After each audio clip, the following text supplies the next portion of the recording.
Jadi munculnya memang setiap saat seperti ini. Kalau yang disebut dengan hiperhidrosis primer vokalis itu memang dia tiba-tiba aja muncul.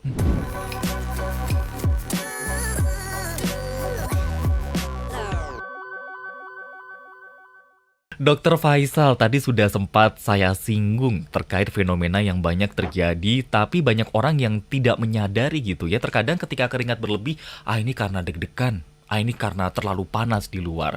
Tapi ternyata ada fenomena seperti ini yang terjadi tanpa penyebab yang jelas atau penyebab yang pasti. Atau kalau dengan bahasa medisnya kan hiperhidrosis. Mungkin Dokter Faisal bisa disampaikan ke sahabat Sonora juga secara medisnya ini seperti apa sih dokter?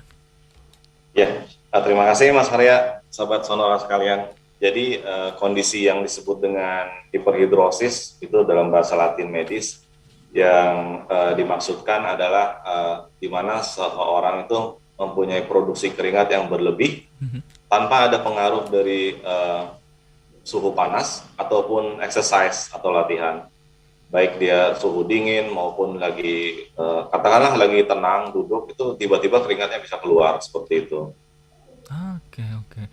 Tanpa alasan yang jelas, jadi kayak memang tiba-tiba muncul. Apakah itu selalu muncul setiap saat atau seperti apa biasanya? Ya, jadi munculnya memang setiap saat seperti ini. Kalau yang disebut dengan hiperhidrosis primer vokalis itu memang dia tiba-tiba aja muncul Mhm. tanpa ada triggernya. Jadi tanpa exercise, tanpa kegiatan, tanpa stres emosional, Mhm. tiba-tiba keringatnya muncul begitu saja. Ah, Ditambah dengan stres emosional atau lagi exercise itu tambah banyak lagi keringatnya. Kadang-kadang itu tangan itu sampai netes keringatnya seperti hmm. itu. Pengalaman dari pasien-pasien kami di Rumah Sakit Mayapada datang itu dengan kondisi tangannya udah netes keringat ya. Nah, Ah, baik, baik.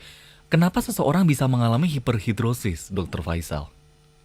ya, jadi ini nanti tergantung dari penyebabnya. Jadi yang Hmm. kita akan lebih bahas itu yang primer. Jadi yang hiperhidrosis ini bisa terjadi karena memang dia overstimulasi dari saraf simpatis. Jadi kelenjar keringat di seluruh tubuh ini yang mengontrol itu saraf simpatis. Saraf Oke. simpatis ini sedangkan tidak dikontrol oleh badan kita sendiri. Jadi terkontrol dengan sendirinya dengan regulasi tubuhnya. Jadi di kondisi-kondisi tertentu itu saraf simpatis pertumbuhannya terganggu. Nah, pada saat pertumbuhan terganggu, istilah kita selubung sarafnya itu ada yang miss, ada yang kurang.